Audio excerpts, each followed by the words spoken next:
Buen día, mi nombre es Xiomara Romero, soy docente de la Universidad Militar Nueva Granada, sede Campus. El día de hoy vamos a analizar el decreto 1174 del 2020 que realiza la regulación de la vinculación al piso de protección social para aquellas personas que devenguen menos de un salario mínimo legal mensual vigente. Este decreto entra a regular la situación de dos grupos poblacionales. El primero de ellos son aquellos dependientes, sea porque tienen un contrato laboral, un contrato de prestación de servicios o de manera simultánea contrato laboral y de prestación de servicios, pero que en todo caso devengan menos de un salario mínimo legal mensual vigente. Por el otro lado, regula a aquellas personas independientes que devengan menos de un salario mínimo y usualmente son aquellas personas que no han tenido, que nunca han podido tener un acceso al régimen de protección laboral. El gobierno siempre al explicar este decreto, nos ponía el caso de aquellas personas trabajadoras del campo o vendedores ambulantes y pues este decreto también entra a darle unos primeros pasos de protección a estas personas. Ahora bien, vamos a entrar a analizar ¿qué es lo que protege? ¿Qué es lo que cobija puntualmente este decreto para estos dos grupos poblacionales?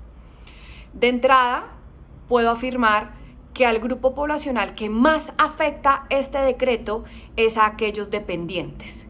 Y ya lo vamos a ver por qué. Este decreto incluye y dice que estos dos grupos poblacionales que en todo caso devengan menos de un salario mínimo van a tener derecho a 3 tipos de protección. La primera de ellas es acceso al régimen subsidiado al Sistema General de Seguridad Social en Salud. Segundo, es acceso al servicio social complementario de los beneficios económicos periódicos, conocidos como los BEPS. Entonces, me voy a parar acá un momento y de entrada podemos decir, bueno, los BEPS se pueden asimilar un poquito al régimen de pensiones, pero no. Toda vez que los BEPS realmente es un ahorro o un aporte que se realiza ahora es de manera obligatoria para aquellos empleadores que tengan contratos laborales o de prestación de servicio con estas personas, pero al ser un aporte realmente nunca se va a equiparar al mismo sistema de pensión de la Ley 100 de 1993. No tiene la misma protección y lo único que hace es que al ser un ahorro, cuando llegue el tiempo, que se cumpla la edad de retiro, que para los hombres de 62 años y para las mujeres 57 años, pues a la persona se le devuelve proporcionalmente el ahorro que realizó, más un beneficio que otorga el gobierno, que es del 20% al momento de su edad de retiro. Pero entonces, ojo que aquí además el decreto lo que está haciendo es decir que el aporte que se va a realizar a los BEPS pues va a ser correspondiente al 14% de lo que la persona devengue en un mes. Entonces ya de entrada estamos hablando que si la persona en el mes no va a trabajar los 30 días porque por eso mismo no gana un salario mínimo, gana menos, ya estamos equiparando y estamos incentivando esa desigualdad entre las personas que ganan más de un salario y los que ganan menos de un salario. Tercer y último protección que otorga este decreto es el seguro inclusivo. El gobierno ha querido dejar muy claro que este seguro inclusivo no es lo mismo que un microseguro, pero al analizarlo básicamente nos damos cuenta que realmente lo que hace el seguro inclusivo es amparar los riesgos que se derivan de la actividad laboral. Y uno podría decir, bueno, entonces lo equiparamos a las ARLs, aseguradoras de riesgos laborales. Pero aquí otra vez, grave error.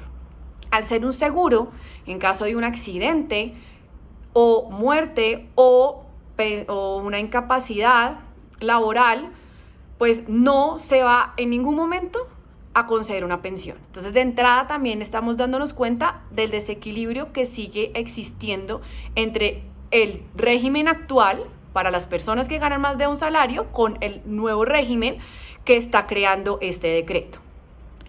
Entonces, finalmente, pues va a ser un microseguro porque cuando surge el accidente de trabajo, pues no se va a compensar realmente como una indemnización real como si ocurre con los accidentes de trabajo cuando son amparados bajo la ARL.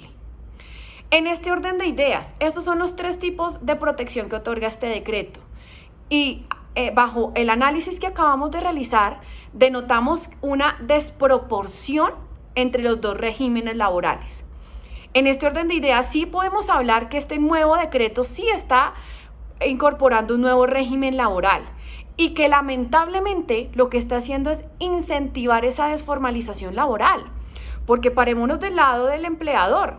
El empleador que puede analizar, claro, tengo una razón económica, puedo contratar a una persona, no la tengo que pagar todo el salario mínimo, lo pongo a trabajar menos días y pago menos salario, pago menos cotización a la seguridad social, porque nos acabamos de dar cuenta que en total el empleador lo que tiene que pagar es el 15% del salario mensual, entonces es muchísimo menor. Y finalmente, cuando hablamos de las prestaciones laborales, que incluyen las liquidaciones laborales, pues nos damos cuenta de que también van a ser significativamente menor, porque sabemos que en el régimen laboral existe el principio de la proporcionalidad. En ese sentido, el tiempo que trabaje es el tiempo que me van a pagar a mí bajo una liquidación laboral. En este orden de ideas, pues el gobierno sí ha creado un nuevo régimen laboral, un poco lamentable, porque es incentivar realmente a que las personas sigan ganando menos de un salario mínimo. Y por otro lado, pues básicamente lo que hace es incentivar a esa desformalización. Muchas gracias por su tiempo.